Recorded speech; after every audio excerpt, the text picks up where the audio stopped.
रायजोनि 689 बादायाव सा 1,30,000निबो बांसिन सुबुङा थानो गोनां जादों।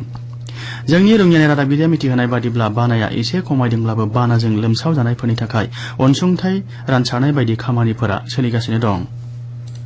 आसाम सरकारा बानायाव खहा जालांनाय आबादारिफोरनि हेफाजाब होनायनि थाखाय 35 कौटिनिबो बांसिन रां गनायथि होदों। रायजोआव बानाजों 1,67,000 हेक्टर आबाद फोथारा लोमसाव जादों आरो खमैबो 6 लाख आबादारि नखरा खहा जानांदों।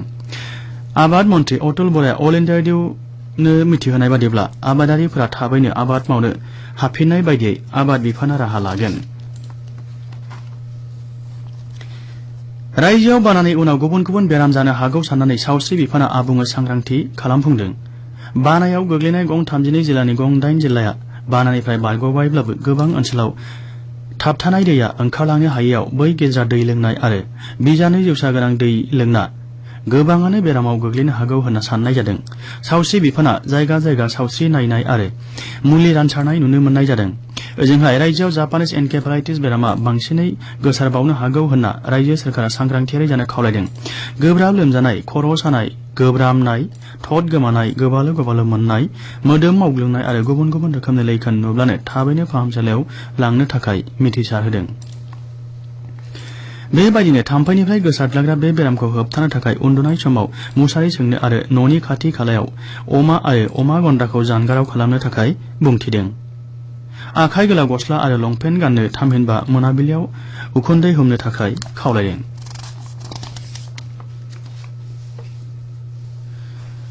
आसामखौ लाफाना सा सानजानि गं 8 रायजोनि जौगाखांनाय आरो आयेन आब्रुथिनि आथिखालनि थासारिनि सोमोन्दै नायबिजिरनो थाखाय मिरुनि नखर मन्त्री अमित शाहआ फैगौ 3 आरो 4 आगस्टआव बे रायजो माखासेनि रायजो बेंगिरि आरो गिबि मन्थ्रिफोरजों जथुमगोन।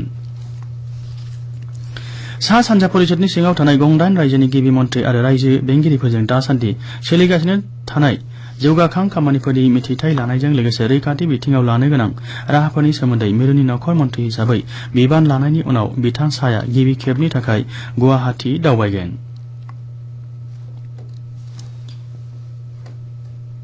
आसामनि 230 खोन्दोआव पोषण अभियान मावफुंनायनि राहा खालामनाय जादों।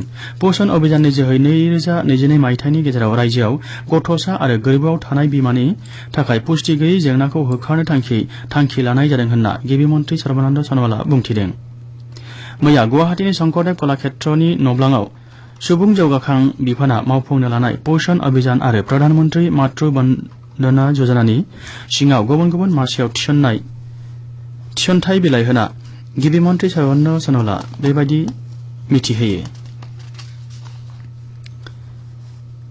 आसाम, अरुणाचल प्रदेश आरो मणिपुरा इसिं रायजोआरि सोमोन्दोखौ गोख्रों खालामना निसा जाथोनि मुवा आरो गुबुन गुबुन मुवाफोरनि सिखावै दैबायनायफोरखौ बन्द खालामनायनि बिथिङाव खौसे राहा लानो खौसेयै थांखि लादों। आसामनि नसुं रायजो अरुणाचल प्रदेश आरो मणिपुरनि गाहाय नेहाथारिजों लोगोसे आसामनि गाहाय नेहाथारि अलक कुमारआ गुवाहाटीआव मोनसे गोजौ थाखोनि जथुमनायाव बे थांखिखौ लानाय जायो।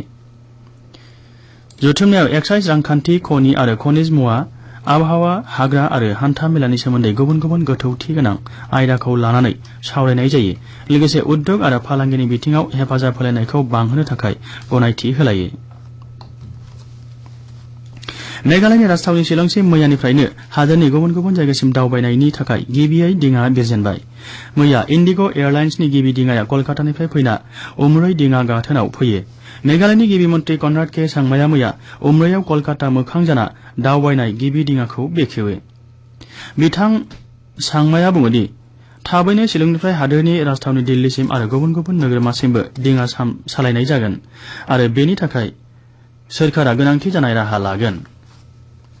रायजोनि दै हान्थामेलानि राहाखौ जौगाखांहोनाय आरो दावबायग्राफोरनि रैखाथिनि थाखाय थामहिनबा मोजां खाबु होनायनि थांखि आसाम सोरखारा वर्ल्ड बेंकनिफ्राय रांखान्थियारि अनसुंथाइजों मावफुंनो लानाय आसाम इसिं दै हान्थामेला प्रजेक्टनि सोमोन्दै सरासनस्रा सुबुंजों सावरायनायनि राहा लानाय जादों।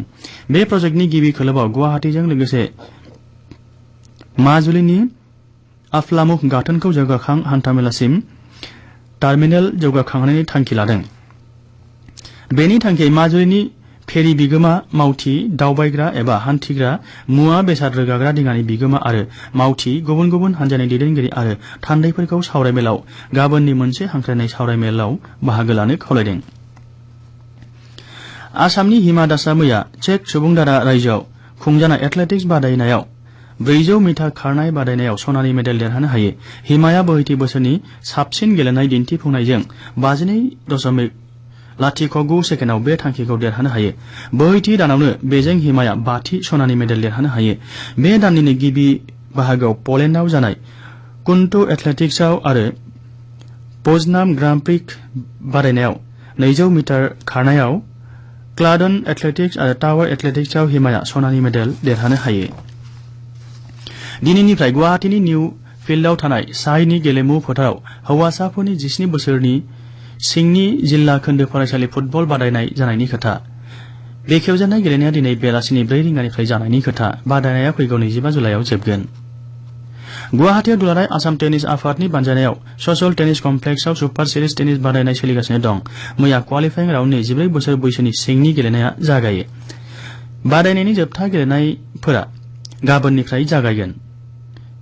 अइल आइटा सुपार सिरिज टेनिसनि 14 बोसोर बैसोनि सिंनि बे बादायनायाव हिन्जावसाफोरनि सिंगल्सआव क्वालिफाइं राउन्डनि राहा खालामनाय जायाखै।